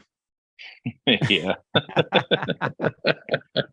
It's okay. I'm usually it's me that has to rush out and go and do my thing, but I drink on the way home from work. I drink 40 ounces of water because I gotta I like to say hydrated, and when you drink 40 ounces of water and then come and drink 32 ounces of beer, it starts to add up, right? Yeah, that's rough. Denny, they've got, and this is in their Ybor City location. They got all kinds of beers for you on tap too. They got a strong ale on for Gasparilla. So you do some other styles. They've got a Baltic Porter that they just tapped. I love Baltic Porter. Dude, that Baltic Porter is ridiculous, man. There's a Maybach and there's a Dortmunder. Well, so you do some lagers too. For sure. Yeah. IPAs. Okay, so I was afraid you only did hoppy beer, so now I'm sorry to get that impression. I love hops, man. And a brown ale. There's a brown ale on there too. How is that brown ale, Kris? You had that? It's good. Yeah, I actually had it when I was there for my birthday. Okay. All right. Well, are you guys ready to continue on? Yep. Okay. Let's go ahead before we talk about the Badass Beer Fest. Let's go ahead and open this next beer because I opened it. I'm pouring it because I need to know. Okay. It wasn't just me then. No. So I had this for the end of the show, but you know what? We still got some stuff to talk about. So let's go into our beer tasting number 3. This is the Psycho Swamp Safari. And man, I love this label. The and label got me first. Yeah, we didn't talk about. I mean, we did talk about briefly that that day that you guys have got some great marketing. I love you mentioned that you want to incorporate Florida themed, regionally themed stuff, and I love that you are doing that with some great artwork, great beer names. That's one of the questions I had for you: is how do you come up with your beer names? Right, these are some unique. I mean, we talked about Reef Donkey, but what about what's the story behind Psycho Swamp Safari? Dude, it is so flipping hard to keep coming up with beer names. Put them in a random name generator and let's see what comes out. That's probably what happened too, isn't it? We actually have a board in our office space, and we basically have like general beer types. I wouldn't even call them styles of beer, but like beer types, right? And if anyone has a name that just pops in their head, they just go up to this board. And when my creative guy, who's one of the most talented folks I've ever met, when he is just stumped, right, and like everyone else is stumped, we'll just go up to the board and like, what fits here. And anyways, yeah, this was one of those names. And he's just able to take that and take the intent with our beer, and then also take us. Yeah. And he just, I mean, his stuff is just amazing. Just amazing, and it is endless. It just keeps coming out, and I'm like, oh my god. Yeah. And Denny, if you were to put Florida Man on a beer label, that'd be him. Yeah. So glasses, mullet, and all. Oh, and I love, I love the handle too. Pit vipers have become like are kind of like brewery thing, and if you notice, the gator actually has on a pair, and so much so that Pit Viper themselves actually noticed this, so they actually gave us a call and sent us like a box of swag, and that's cool. Like free Pit Vipers and stuff. So yeah, it's kind of cool. Nice. I was wondering why everybody was wearing them. I was like, is it Back to the Future Part 3? Yeah, right. I thought everybody was just doing it because they thought it looked cool, and and there's your answer. No. So yeah. So this beer is a West Coast inspired IPA and it's a collab with Dissolver out of are they out of Asheville? Asheville. Yeah, they are Asheville. I was trying to remember. I was like, I think they're out of Asheville, but I couldn't remember. Yeah. So always love when breweries are able to collab. So how did you guys collab on this beer? Do you recall, or did you get information from the brewer? To be honest with you, I was not involved in that no problem. Level of it. But no, I mean, Anthony works very hard to ensure that there isn't a equal amount of involvement in it. Yeah. And to be honest with you, this Dissolver collab was one of the ones that, I mean, it was awesome. It was just fun. I mean, their brand is just awesome. Yeah. Like I don't know if you've like been on their site or have their beers. I mean, their brand is just so cool. And their beers too. So it was just a nice match. And we figured this name would fit it very well. Yeah. Nice. So yeah, smelling it. I mean, I do smell notes of citrus in here. Maybe some melon. I do get melon and a little bit of citrus. It smells. I mean, I'll tell you, it doesn't smell right off the bat. I'm not getting like hardcore West Coast, but let me take a sip and see if I get some more of that hardcore in there. That's at the end.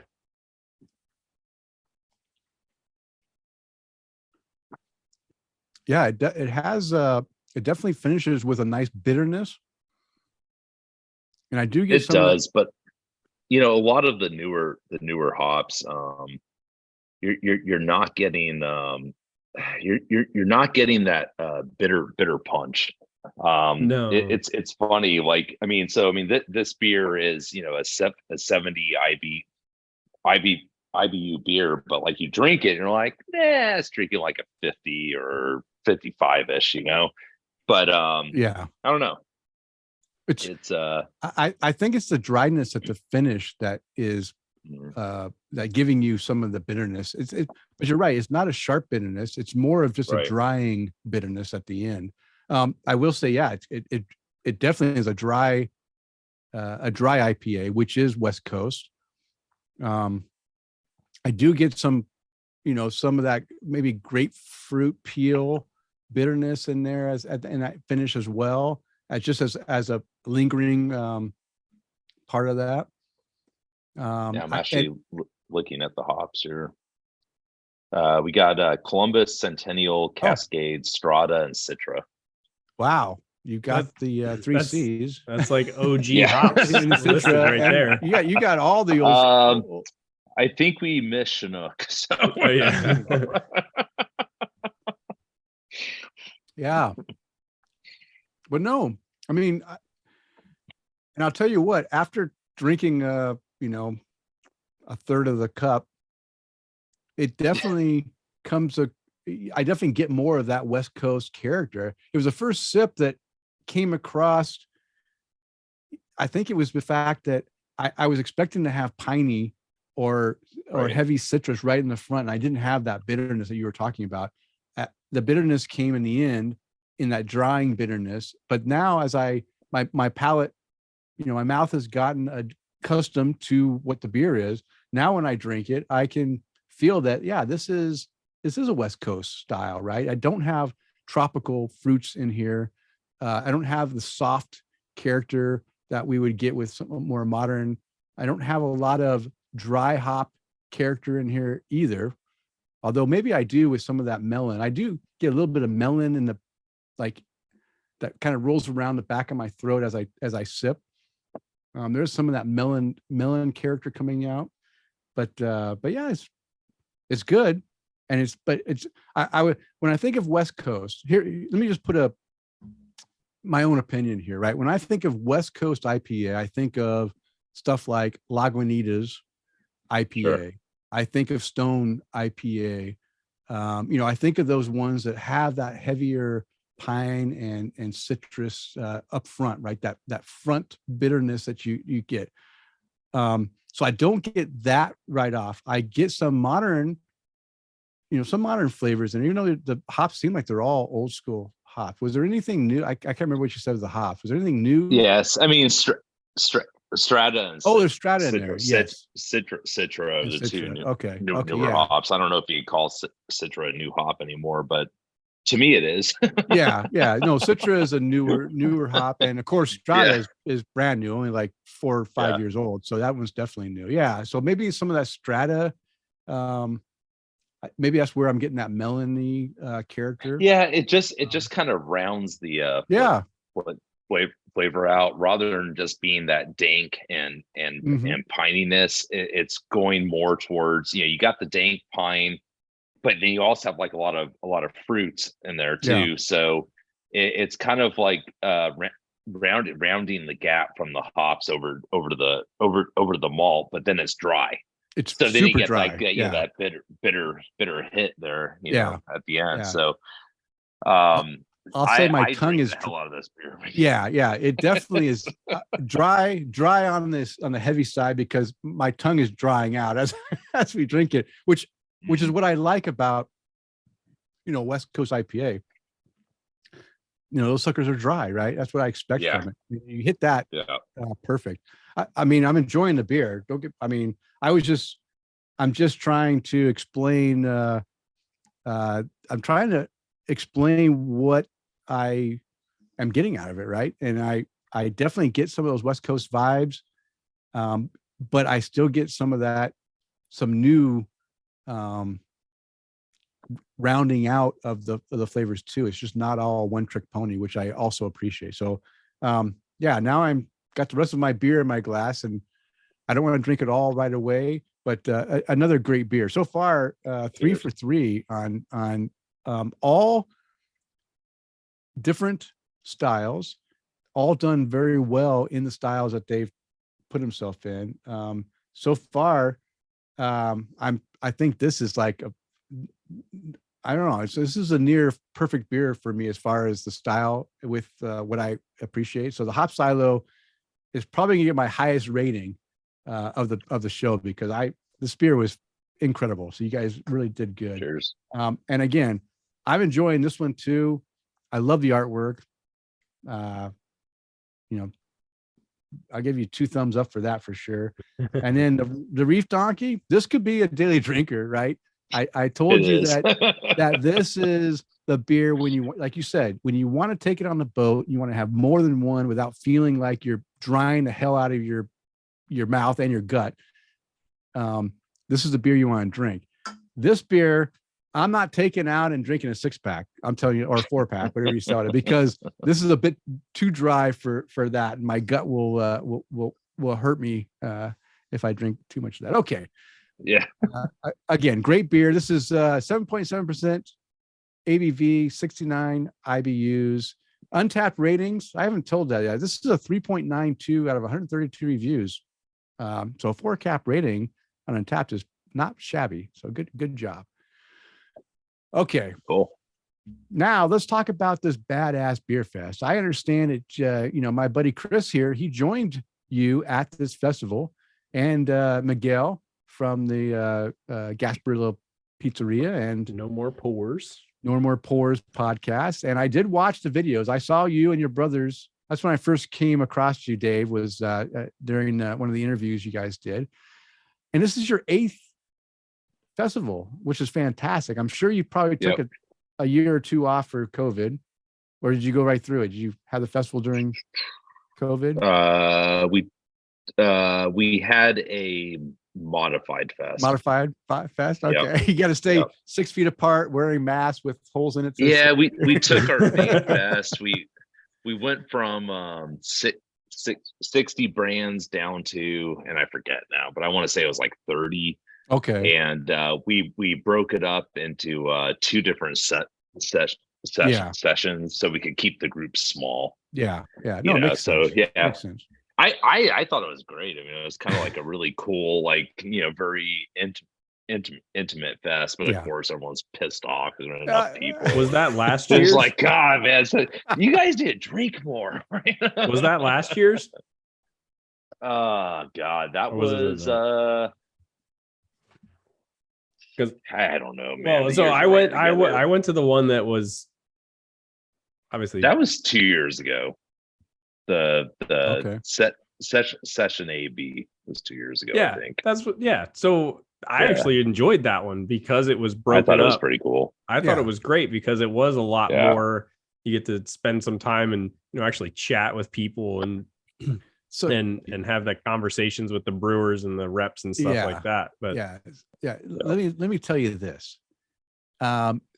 Your normal festival is 60 breweries. Nobody with any kind of sense is drinking from all 60 breweries, right? Right. I tried. Yeah, you can try, but in one session, so hard, you're not going to hit all 60 breweries. So in reality, it makes more sense to have 30 breweries with 2 beers. Normally, they're bringing at least 2 beers a piece, right? Yep. Yeah.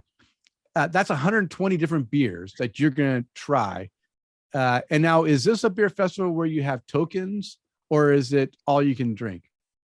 All you can drink 4-ounce pours. Oh, okay. Wow. So those are hard to come by. Most beer Florida, fests Denny. Days, this is Florida. You guys don't play by the rules. But probably one of the things that is good and bad, I think, is that most festivals now are doing it by tokens, right, or tickets, and it's a 4-ounce pour per ticket, and those tickets are going to cost a person anywhere from, if you're lucky, $3.50, but in reality, it's like $5 to $6 a ticket for a 4-ounce pour, and you're only going to get you go in and you buy your glass and you get 6 tickets for $20 or whatever, right? maybe 25 or 30. It's gone to that, which is good and bad, because for me, I am thinking, if they're bringing unique beers that I can't get elsewhere, I'll pay the extra price. But if they're bringing beers that I can buy in town or I can get in town, why would I go and pay a 6-pack price for a taster, right? For sure.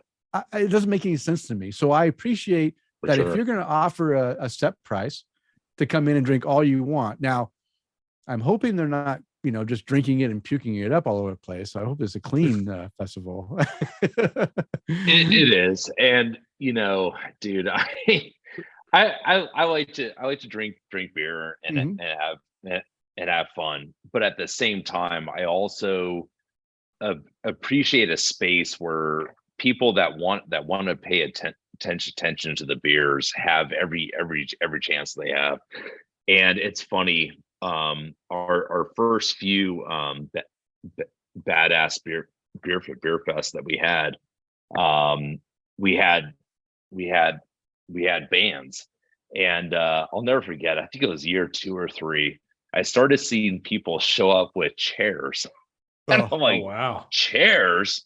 Like, why the hell do they have chairs? Like, what are you gonna do? Like, get a beer, like sit and drink? I mean, like, what are you doing, right? It's a beer fest. Anyways, they literally came in, and I watched all these folks with chairs. They would like roam the fest for about an hour, and then they would set up chairs in front of the stage and just go to the closest booth and get beer so they could watch the band. And I'm like, no, man, I'm not doing all this shit so you can sit here and watch a band and just get drunk. So guess what? Badass Beer Fest no longer has bands. Oh, because I don't want people to sit there and watch a band. I want, we try to attract the best brands that we can get at that fest. And as consumers, we owe it to them to respect them, their brand, their beers, and the time that they took to actually show up at the fest and represent themselves and their beers. Yeah. Like, the last thing I want is a bunch of people set up in chairs just drinking the closest beer. So, so I don't. Sorry, you might ask this question, but just in case you don't, we'll get down this other 5-minute answer. I swear I'll keep it 5 minutes. So when we first purchased the land where the production brewery's at, I'm just like, how are we going to announce to this town like where our production brewery's at? I'm like, well, if we have a beer fest on the land, if everyone comes to the beer fest, they're going to know where our production brewery's at. So prior to building on the land, we had our first beer fest. Okay. And that was at the time that beer fests were being commercialized to the point that everyone, distributors, out of town folks, all kinds of people were starting to capitalize on these fests, and they were, core beers that you can buy in any store, and it they were just drunk fests where you pay exactly. $25, $35, you and your friends, and go in there and drink. I definitely wanted to return the beer fest back to the glory days of the fest, where the brewer actually comes out and sets up shop, and the consumer base that's there is one that appreciates all the time and effort put forth. So anyways, I wanted to bring back the old fest. I wanted to also highlight where our new production brewery is at. So wanted to have this fest, and I'll never forget, I was sitting in my creative director's office at the time. And I'm like, what are we going to call this? And he looks at me, he's like, well, describe the fest. And I'm like, well, it's this old school beer fest. You know what, man? It's just going to be a badass beer festival, right? And he like looks, he's like, okay, badass beer fest. It works. It did. And anyways, it's been a really fun fest, and to be honest with you, I have probably made more industry friends through this fest than anything else. I mean, even the dissolver collab is a result of this fest. Yeah. So the fest has been great, and the feedback we get, it is like an old school fest where it has the proper crowd, the proper climate there, and all the brands that are there are, quote unquote legit craft brands. Yeah. No, that I mean, you did a good job of explaining. Like, basically you just answered all the questions we had, which is okay, because that's, I wanted to know, why did you decide to open or start a festival? And you explained it, because you wanted to promote, get people to come out to where your production is, and of course taste your beer, and you wanted to promote the old school feeling of beer festivals. I used to love going to beer festivals back at the time you're talking about. Now I just feel like they're trying to take my money, right? It's a money grab. And I don't feel I'm getting the benefit of it, right? I'm not getting those special breweries. Like, there's a beer fest that I went to from the very beginning, Black Friday Beer Fest. Anyone who's listened to the show for any length of time knows that I went to all the Black Friday beer festivals. And the reason I went was because they brought in beers from outside our area that we can't get normally. And we would go and I'd pay that extra price because I was getting special barrel aged dark beers from breweries that I couldn't drink. And it was special. Well, that now moved forward 10, 11 years. And now all that festival is I get 25 of the brewery's beers that I can just buy anytime, and only a few outside beers that I can get anyway in town. So it's not even, so last 2 years I said, I'm not going to Black Friday Beer Fest because it's not worth it to me. I don't want to pay $5 for a small little pint, little 4-ounce taster of a beer I can just go buy for, $12 and get a whole thing for. So I like the fact that you are bringing in, and that's the other question. How do you go about selecting the breweries and styles that you want to have at this brewery, at the brew fairs? Because hopefully you're not just choosing all these great breweries that produce great IPAs and it's a big IPA fest. Hopefully you have a variety, but what kind of planning do you do to make sure there is a variety of these high quality breweries and beers from those breweries? You just throw darts at a board or a map, right? It is so hard. It's tough, right? Yeah. And to get the brewery to show up, right? Because a lot of these brew fests now are just volunteers that aren't even related to the brewery. I don't want volunteers that don't know about the beer. I want the brewer or owner or somebody that knows about the beer to be selling that beer to me, right? To pour that beer and talk and get a conversation. So one of the ways that we and it's not the way that we're trying to attract these brands. It's also something else that we want to achieve out of the fest as it's evolved, is we want it to also be a very intense and very fruitful industry networking event. And one of the things that we offer to out of town breweries is two nights hotel stay, and then Friday night, which is the night everyone arrives into town, we throw a massive party for them, where provide beer, food, and band, have fun. And it gives us all a chance to hang out and talk without the customer base around. It's kind of like trying to achieve that old CBC feel prior to the latter part of the boom. You know what I mean? It's kind of like everybody that's in it on the ground floor is there. And anyways, that serves a huge purpose to it, but it's what also makes it worth the effort for a lot of these brands that have to travel in from, places like Maine and North Dakota. Chicago, exactly. You guys had North Dakota there. Yeah, Drecker came down. It was pretty awesome. Yeah, nice. I was able to hijack one of his signs, allegedly. You didn't steal his shirt off his back, did you? No, but Tina might have. That was last year. That was a whole with the folks from over in Louisiana. Geez, I can't remember the name. South, they're Urban South. Urban South. Yeah, that's what we had an absolute blast with those guys last year. These guys are great, man.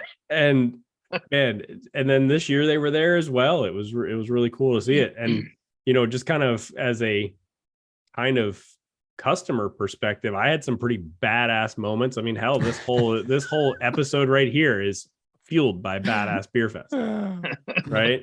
But we had one of our listeners, Craig Morrell, and his fiance Robin just commented on Facebook that the Psycho Swamp Safari was very good for very good for a Westie, super smooth and crushable. And he said hop silos are money. Keep up the great work. Yeah, I met them. Yeah. We met them last year, right?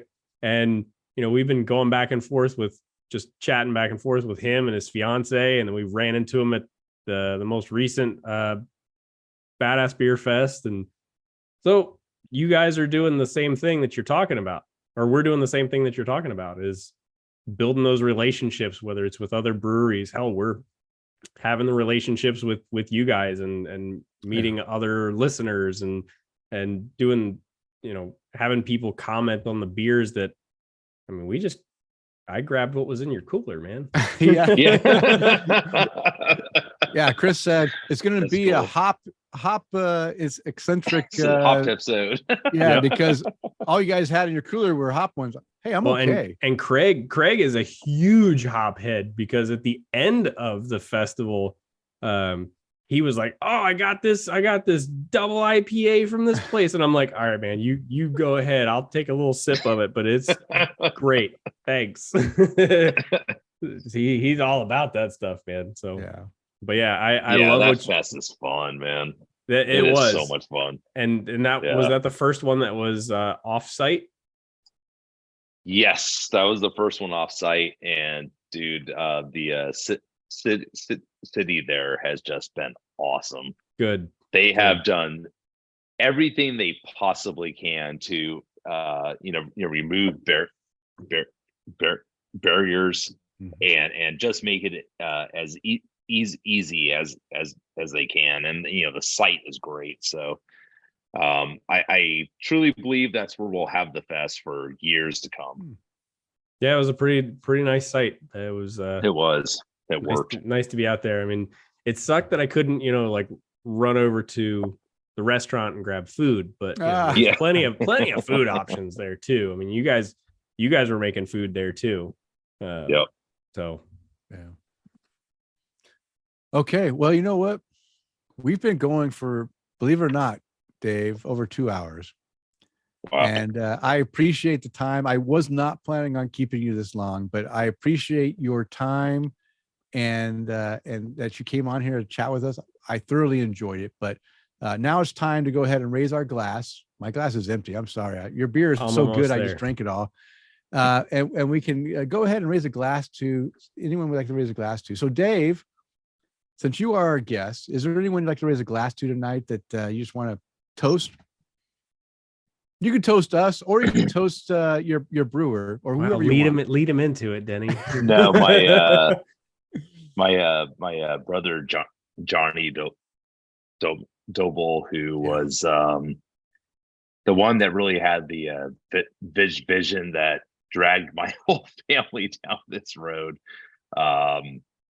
That guy was a true beer badass in the end, and I can't help but feel that he is the one that should be taking this journey here, but hopefully I'm doing a good enough job for him. So cheers to that. Cheers to you, Johnny. Cheers to Johnny.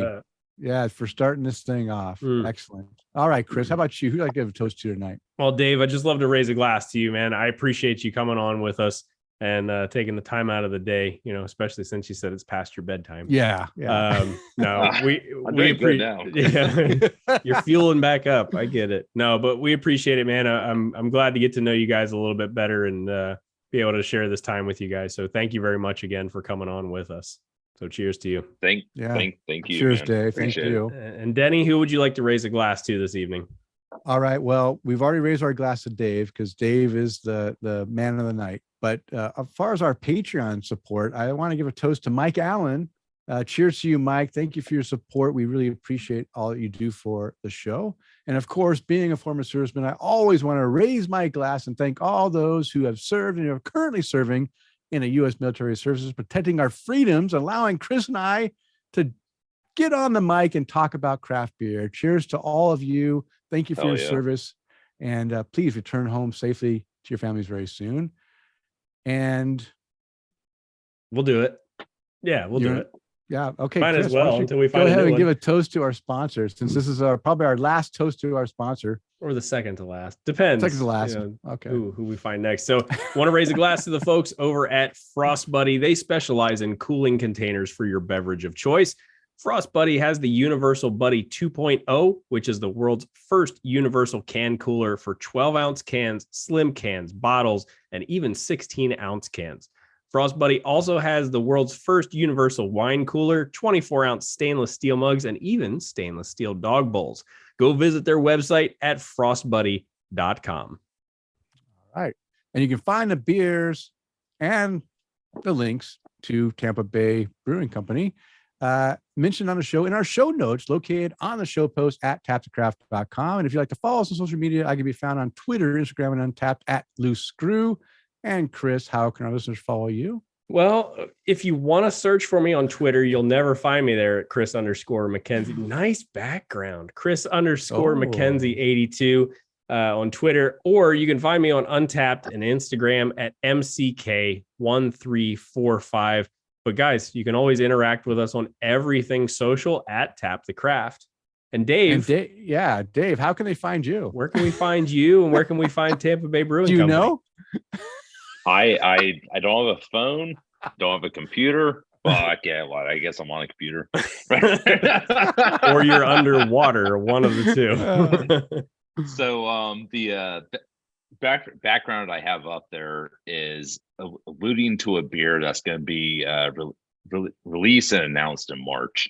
So that's all I'm going to say about it, but enjoy it. Awesome. But I can be found at Tampa Bay Brewing Company in West Chase and Ybor. And if you can't find me there, I'll probably be in the Keys. Nice. Cheers. Nice. Cheers. All right. It is last call. It's time to bring the show to a close. We want to thank you for downloading, listening. We ask you to please tell a friend. Of course, subscribe on your favorite podcast app. And as a reminder, we release a new show every 2 weeks. Now go out there and spread the good word of craft beer. Cheers. Cheers.